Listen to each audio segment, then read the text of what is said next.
নমস্কার বন্ধুরা, সুস্মিতাস কিচেনে সবাইকে স্বাগত। আজকে আমি বিনা তেলে আর খুব কম মশলা দিয়ে একটা চিকেনের রেসিপি বানাচ্ছি। এটা কিন্তু খেতে দুর্দান্ত হয়, আর একদম তেল ছাড়া যে রান্নাটা হয়েছে সেটা বোঝা যায় না। এর জন্য চিকেন আমি 750 গ্রামের মতো নিয়ে নেবো। ভালো করে জল দিয়ে ধুয়ে নিয়েছিলাম বারবার। আর এর মশলাগুলো নিয়েছি ধনে পাতা, রসুন, আদা আর কাঁচা লঙ্কা। সব মশলাগুলোকে মিক্সির জারের মধ্যে দিয়ে একটা পেস্ট তৈরি করে নেবো।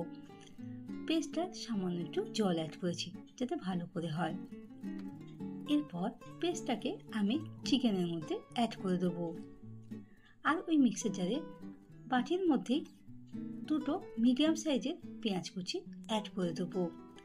ঢাকা দিয়ে আবার একটা স্মুথ পেস্ট তৈরি করে নেবো। বাড়িতে একবার এই সহজ পদ্ধতিতে চিকেনের রেসিপিটা তৈরি করে দেখো। খেতে যেমনই সুস্বাদু হয় আর খুব কম সময় তৈরি করে নেওয়া যায়। পেঁয়াজ বাটা হয়ে গেলে তার চিকেনের সাথে দিয়ে দেবো। আর এর মধ্যে 2 চামচের মতন টক দই দেবো। যেহেতু এই রান্নাটাতে কোনো রকম তেল ইউজ করছি না, টক দই যে জলটা বেরাবে সেই জলেই চিকেনটা সেদ্ধ হবে। আর এর মধ্যে 2 চামচের মতন হলুদ দিয়ে দিয়েছি আর 1 চামচের মতন গোলমরিচ দিয়েছি। এরপর সব মশলাগুলো দেওয়ার পর চিকেনটাকে ভালো করে ম্যারিনেট করে নেবো। সামান্য কিছুটা চিনি দিয়েছিলাম টেস্টটা ব্যালেন্সের জন্য।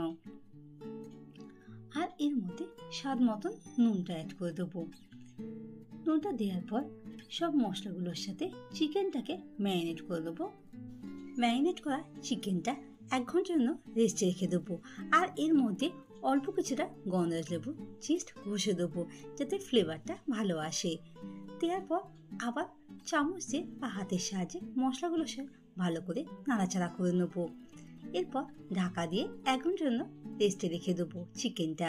ততক্ষণে আমি দুটো বড় সাইজের আলু ডুমো করে কেটে নিয়েছিলাম। কাটা আলুগুলো চিকেনের সাথে অ্যাড করে দেবো। মশলার সাথে আলুগুলোকে ভালো করে নাড়াচাড়া করে নেবো। আর এই রান্নাতে যেহেতু কোনো রকমের তেল ইউজ করছি না, তাই কড়াইতে মশলাগুলো আর চিকেনটা দিয়ে দেবো। আর যে বাটির মধ্যে যে মশলাগুলো লেগেছিল সেই মশলাগুলো কড়াইতে অ্যাড করে দেবো। দেওয়ার পর ঢাকা দিয়ে হাই ফ্লেমে 2 মিনিটের জন্য ফুটতে দেবো। তারপর ঢাকা খুলে একবার চেক করে দেখব।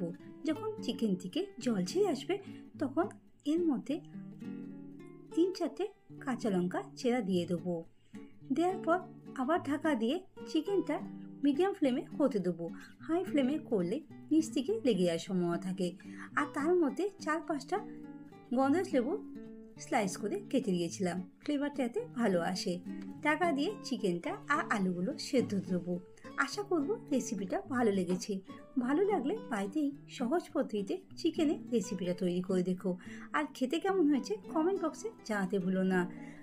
নতুন বন্ধু হয়ে থাকলে চ্যানেলটিকে সাবস্ক্রাইব করে পাশে থাকার অনুরোধ রইল। ওপর দিয়ে কিছুটা গন্ধরাজ লেবু রস দিয়ে দেবো। ঢাকা দিয়ে 10 মিনিট স্ট্যান্ডিং টাইমে রেখে দেবো। ধন্যবাদ পুরনো বন্ধুদের পাশে থাকার জন্য। খুব তাড়াতাড়ি দেখা হবে নতুন একটা রেসিপি নিয়ে।